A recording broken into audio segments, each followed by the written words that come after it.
Good afternoon, YouTube. Here we are, Ian and Jane at Fringe, and this is the last day, bottom lip, of our Odyssey.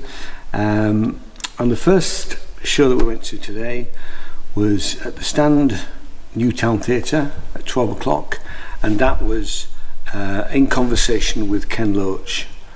Now, if you don't know who Ken Loach is, he's a film director. Started making films in the early 60s on television, and did a groundbreaking film called Cathy Come Home, and then did Kes and a whole load of, and still making movies now, usually with a social comment. And this was so it was, we didn't actually get the name of the person that was interviewed. No, we missed it. Yeah, we missed it. Excuse me. But it was just for an hour, just to sit with Ken and hear about, you know, some of his films and some of his life. Really, yeah. It was less about his life, I thought. Well, it was led by the interviewer, who wanted to talk about Kes at the beginning, and you know, his favourite bits and things, which was quite interesting because we did learn about how they found Di Bradley, who was the actor in Kes, and a bit about Brian Glover, the famous football scene. So it was it was entertaining. Certainly, if you've never seen Kes, it's definitely a film worth watching. It's probably still really relevant today. I mean, I did grow up. I was the Billy Casper of my school, to some extent. So it was, for me, it was really fascinating. It was less interesting when we got to the questions. I thought some of the questions were a bit, I mean, from the audience, that was. Yeah, I mean, can I just wind back a bit? Because prior to the questions from the audience, he was asked about the films that he was sort of currently making now. And there's been a series of 3 with the same writer, whose surname is Laverty. I think that's right, isn't it? Paul Laverty? Yeah. And he was talking, and he actually became very political, which not everybody, I mean, certainly in the small area that we were sitting in, I mean, there were a lot of people clapping and agreeing.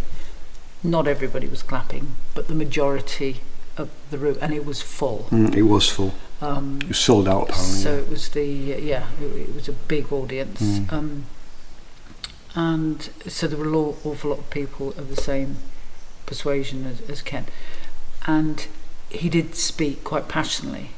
You were under no illusions about what his politics were, and interestingly, tonight he's actually back there. Interviewing Jeremy Corbyn or talking to Jeremy, and actually Jeremy Corbyn was there. Yeah. So that was quite interesting, hearing him say that. But then, as Ian said, they turned it to the floor, and it's always difficult because you don't know what people's agendas are. And there was a gentleman who asked a question. And I'm trying to think, what was that? Is that the first question? The first question was about filmmakers. That's right. Yeah.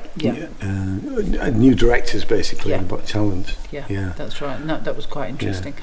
Then there was a lady who basically just wanted to say that she loved him. She loved him. Yeah. And then there was The third question was from a lady who obviously felt very passionately. She felt that Ken's films spoke to her directly because of her upbringing. So there was a lot of her personal life. Well, I mean, we had to leave just before the end. I mean, I have to say, it's not critical of seeing Ken in conversation, but actually the organisation of the event was not great because we were all sort of stood in the hallway outside, but actually there wasn't. It wasn't like they're waiting for a show to finish. It's a big theatre, and I know that some people just went upstairs and started going in, So it took them a long time to get everybody in, and they could have started that process a bit earlier. I think they the other thing is, it was a sold out show, but there were at least 10 seats in the downstairs area that were reserved for whoever, and that shouldn't be happening in a sold out show, because that's 10 people that could have, 10 seats that could have been sold to some extent, So and we've seen this before, not at the stand, but we've seen it with the Assembly doing the same thing, where they block out a number of seats. And actually, we were told at the Assembly rooms that they were for actors. That was right at the beginning. Now, whether that's still the case. But it was 20 odd seats. Yeah. So it's strange.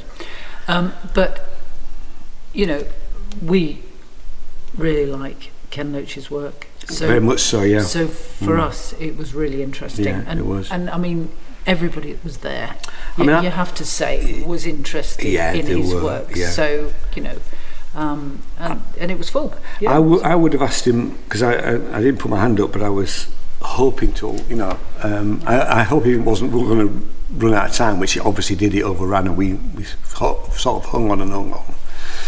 But I would have asked him about, what his feelings were about the current Labour Party. But actually, he answered that with another question, with somebody else's question, by basically saying that Keir Starmer are the new Tories.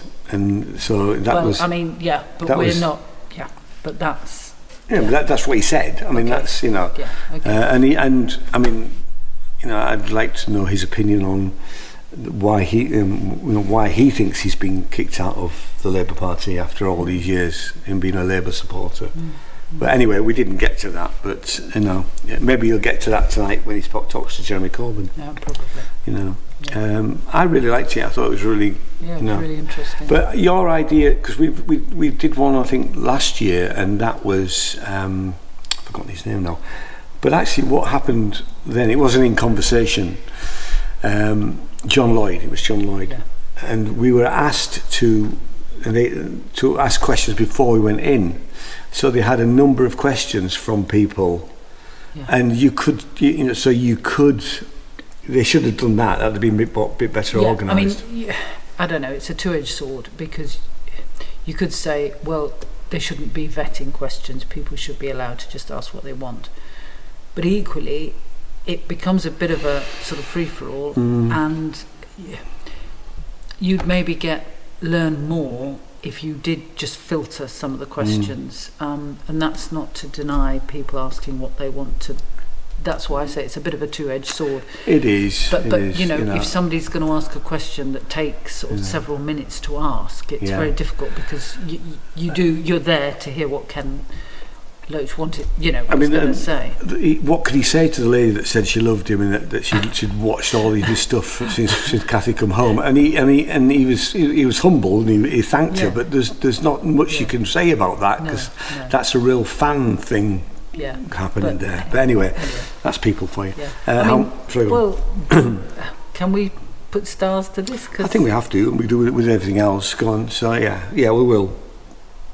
Well, I'm going to say a 3. I want to say a 4. Okay. It was a good entertainment for an hour. Oh yeah, I enjoyed listening to him, but I mean, it's yeah. So no, it's. I mean, they've got some other In Conversations still running, I think, as well. So if they've had people like Nicola Sturgeon doing it, and I mean, they're one-offs. They are one-offs. You'd have to have a look. Yeah, have a look and see what's going on for the rest of the run. Okay. Yeah. Thanks so much for watching. We'll see you next time. Cheers. Bye-bye. Bye.